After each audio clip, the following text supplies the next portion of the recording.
안녕하세요. 김선사입니다. 오늘은 교통사고 추간판 탈출 중에 대해서 한번 얘기를 또 할까 해요.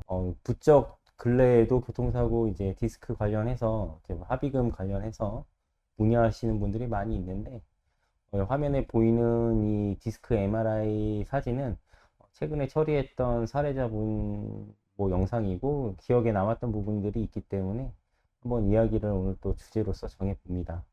보게 되면은 이게 디스크가 이제 빨갛게 원을 그린 부분들이 이게 돌출돼서 이제 나와 있는 걸 보이는데요. 저희 제일 위에 있는 요추 1번과 2번 사이에 있는 디스크 추간판 같은 경우는 파열이 돼가지고 뒤쪽에 있는 이제 신경근을 이제 압박하고 누르고 있는 게 명확하게 보이죠. 이제 사고가 이분 같은 경우는 굉장히 크게 났어요. 뭐냐면은 보게 되면은 차량이 이제 뒤에서 삼중 추돌이 발생했는데 뒤에 가운데 있던 차량이었죠. 뒤에 있던 스타렉스 화물 차량이 이 경차를 충격해가지고 사고가 발생했고 충격은 굉장히 컸어요.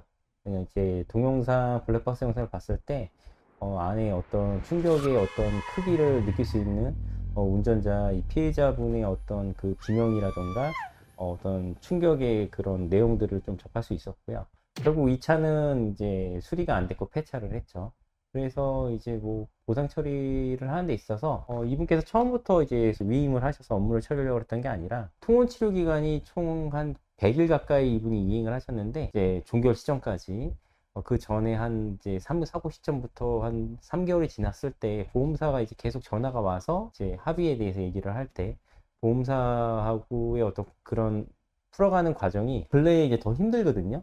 그러다 보니까는 이제 염자 진단으로 해서 향후 치료비 뭐 100만 원, 200만 원 이렇게 추가해가지고 이제 보상액을 결정해서 이렇게 피해자분한테 제시를 하니까 피해자분께서는 사고도 이렇게 크게 났고 추간판 상태도 좋지 않다 보니까 입원도 못했어요. 왜냐하면 직장 생활을 해야 되는데 이게 입원을 하게 되면 회사에서 그만둬야 되는 입장이다 보니까 계속 통원 치료만 이행해야 되는 과정에서 보험사에서 제시하는 합의금의 범위가 너무 작다 보니까 이제 손해사정사를 찾고 저한테 위임하셔 처리를 받게 된 거죠.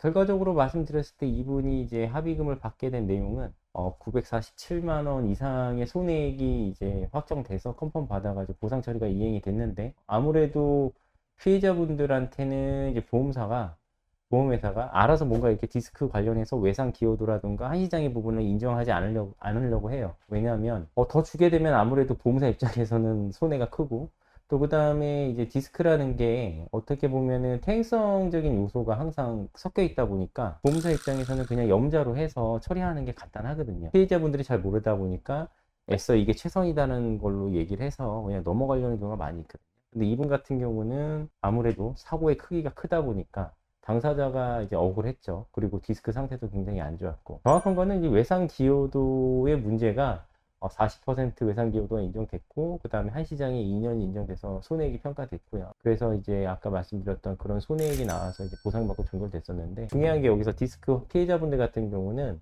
이게 무슨 위임을 했다고 해서 바로 처리되고 빨리 끝나는 게 아니거든요. 이분 같은 경우도 위임 받은 시점부터 완전히 종결되는 데까지 저희가 이제 뭐 사고 시점부터 3개월 지난 다음에 위임을 받았지만 그 이후부터 또 한 3개월이 더 걸렸어요. 왜냐면은 뭐 그 안에 저희도 이제 외상 기여도라든가 한시장에 대한 어떤 기간에 대한 평가도 받아야 되고요. 그다음에 의무 기록이라든가 검사 영상 CD 그런 자료를 받아서 분석을 하고 자문을 넣어야 되고 자문 받아서 거기에 대한 손해사정서를 작성해야 되고 또 그 손해사정서하고 입증 자료를 갖다가 보험회사 담당자한테 보내면 보험사 담당자가 또 이제 저희가 주장하는 내용에 대항하는 항변서열을 제시하거든요. 그럼 거기에 대해서 또 저희는 또 답변을 또 해서 서류적으로 뭐 의견이 이렇게 개진이 되는데 그러면은 그 내용에 대해서 이제 보험사가 인정하는 한시장의 기간과 저희가 주장하는 한시장의 기간 또 그쪽에서 얘기하는 외상 기여도 부분 저희가 주장하는 외상 기여도 부분 그 어떤 중간점이 나와야 되잖아요. 그러면은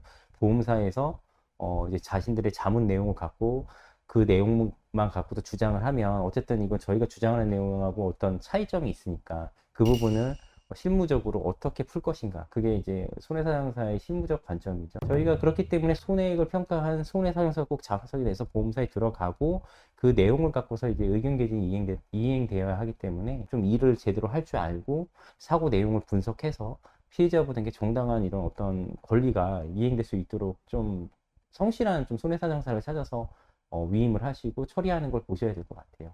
오늘은 이렇게 교통사고 최근에 처리했던 디스크 교통사고에 대한 어떤 보상 문제에 대해서 얘기를 해봤고요.